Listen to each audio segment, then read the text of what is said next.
Hey, yesterday, Tactical Hadouken put up a video about obligatory service.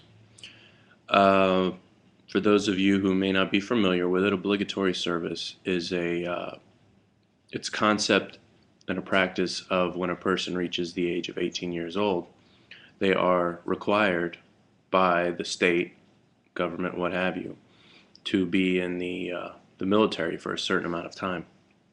Countries like Brazil, Israel, to only name a couple of them, have this type of required service. I'm sure you guys can list a few more.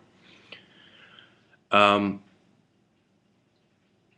in the comment section, I said that for my country, that is the United States, to require somebody to do anything involuntarily is a bad idea.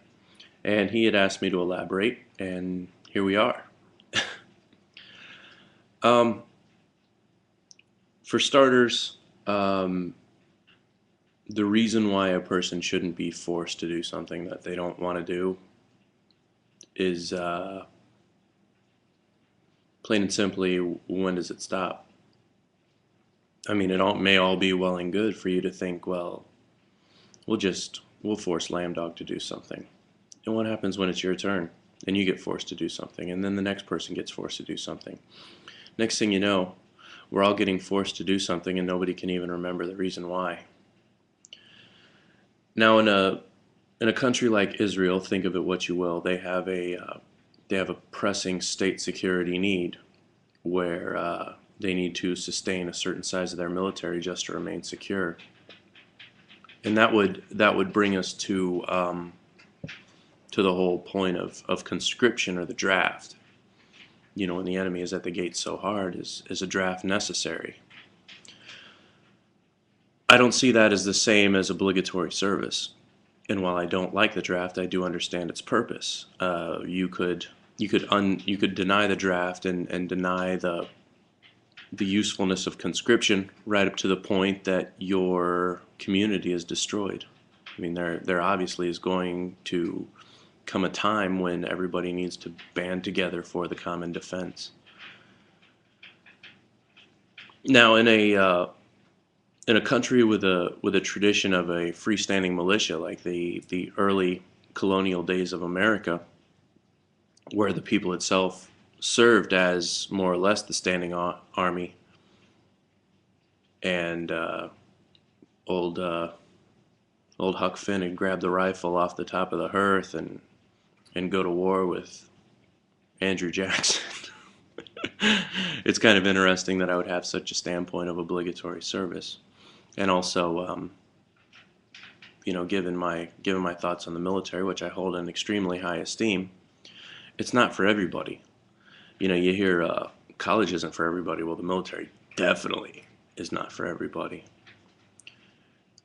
And the people who are bitter about the military would merely become even more bitter.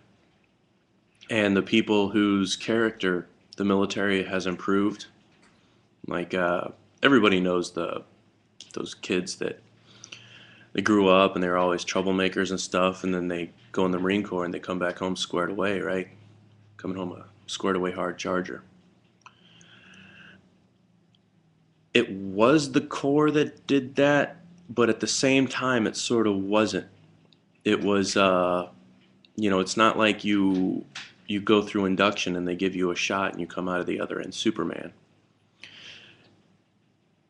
It has to do with what is unlocked within you as that instructor helps you to discover your limits and helps you to discover how to manage yourself when you're operating at the ragged edge of your limits. Testing those limits is definitely not for everybody, and believe it or not, I think there's people that would come out of the other end of that harmed. They would not be better for it, just as there are people that are not better for their military service. Now, I'm not sure if that makes my case for being against obligatory service, but I covered the points that I think of. And great topic, and it's definitely going to be interesting to see some of the other international viewpoints. And check out Tactical Hadouken's channel. He's kind of he's a TMPer, but we won't hold that against him, right? All right, dude. Take care, and man, I gotta come up with a better way to end my videos. We'll see you.